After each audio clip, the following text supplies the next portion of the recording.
وَأَوْفُوا الْكَيْلَ إِذَا كِلْتُمْ، یہ مالی معاملات میں اب آ گیا. یہ کہتے ہیں ماپ کر دینا. جو بیع و شرع ہے بعض چیزیں وہ ہے جو ناپ کر دی جاتی. کپڑا ناپ کر دیا جا رہا ہے، 2 گز ہے، 4 گز ہے، 8 گز ہے، یہ ناپا جا رہا ہے. یا بعض اوقات ہوتا ہے کہ گندم بھی جو ہے کسی پیمانے کے، ساع وغیرہ جو ہے یہ پیمانے ہیں، یہ وزن نہیں ہے. تو اگر تم ناپ کر کوئی شے دے رہے ہو وَأَوْفُوا الْكَيْلَ إِذَا كِلْتُمْ، تو پیمانے کو پورا پورا بھرو، اس میں کوئی کمی نہ کرو. وَزِنُوا بِالْقِسْطَاسِ الْمُسْتَقِيمِ، اور اگر تول کر دے رہے ہو تو سیدھی ڈنڈی کے ساتھ تولو، اس میں کوئی ڈنڈی نہ مارو، کوئی کمی نہ کرو. وَلَا تَبْخَسُوا النَّاسَ أَشْيَاءَهُمْ، لوگوں کو ان کی چیزوں سے، ان کے مال سے محروم نہ کرو.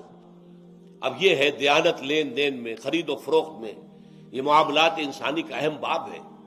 تو اسلامی معاشرے کے احکام کے اندر یہ بھی بنیادی اہمیت کے حامل احکام ہیں. وَأَوْفُوا الْكَيْلَ إِذَا كِلْتُمْ وَزِنُوا بِالْقِسْطَاسِ الْمُسْتَقِيمِ ذَلِكَ خَيْرٌ وَأَحْسَنُ تَأْوِيلًا، یہی طرز عمل بہتر بھی ہے، تمہارے لیے بہتر ہے.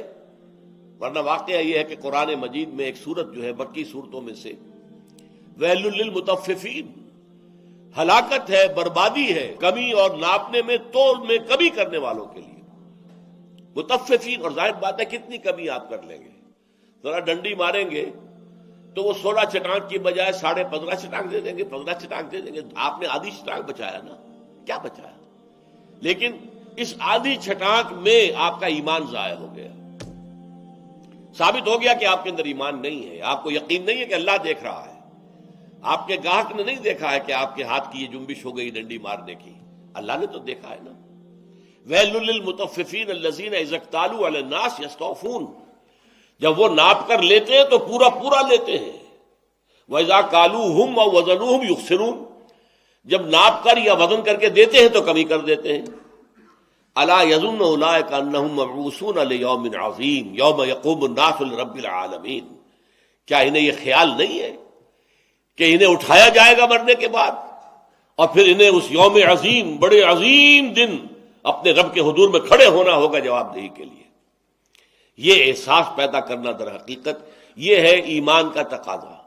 اسی لیے ایک حدیث جس کے بارے میں آتا، حضرت انس بن مالک رضی اللہ تعالی عنہ جو حضور کے خادم خاص تھے اور جو 9 برس تک حضور کی خدمت کرتے رہے، وہ یہ فرماتے ہیں کہ قلما ختمنا رسول اللہ صلی اللہ علیہ وسلم اللہ قال، شاذ ہی ہوگا کوئی ایسا وعظ کہ آپ نے ہمیں دیا ہو، خطبہ دیا ہو اور یہ الفاظ اس میں ادا نہ کیے ہو. گویا کہ ہمیشہ حضور یہ الفاظ اپنے خطبے میں شامل کرتے تھے: لا ایمان لمن لا امانت لہ ولا دین لمن لا عہد لہ. جس شخص میں امانت داری کا وصف نہیں اس کے کوئی ایمان نہیں، اور جس شخص میں عہد پورا کرنے کا وصف نہیں اس کا کوئی دین نہیں.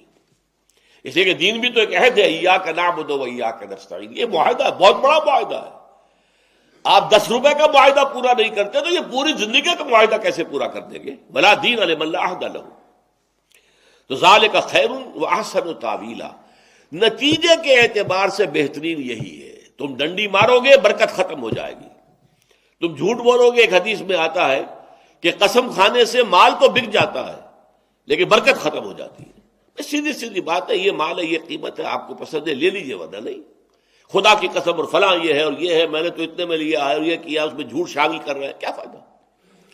اس سے ہو سکتا ہے کوئی شخص متاثر ہو کر مال تو آپ کا خرید لے لیکن برکت ختم ہو جائے. تو وَأَوْفُوا الْكَيْلَ إِذَا كِلْتُمْ وَزِنُوا بِالْقِسْطَاسِ الْمُسْتَقِيمِ ذَلِكَ خَيْرٌ وَأَحْسَنُ تَأْوِيلًا.